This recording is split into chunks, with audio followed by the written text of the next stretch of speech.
Mais comment les Émirats arrêtent des dizaines de drones par jour? Voilà les coulisses.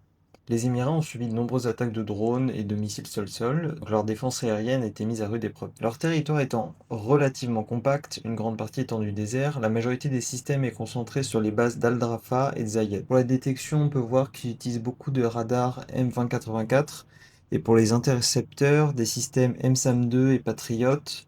Il me semble que c'est des Patriot Pack 2 et Pack 3 avec leur radar intégré, généralement des MPQ-65 ou des trucs comme ça.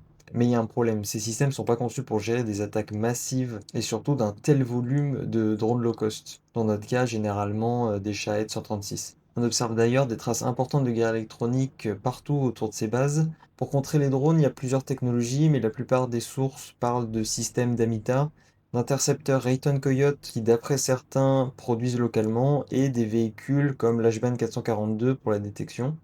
Mais aujourd'hui, la vraie clé, c'est la guerre électronique. Le point positif de la guerre électronique, c'est qu'on l'achète une fois, on l'utilise, mais ça ne consomme pas de munitions à chaque fois qu'on veut utiliser.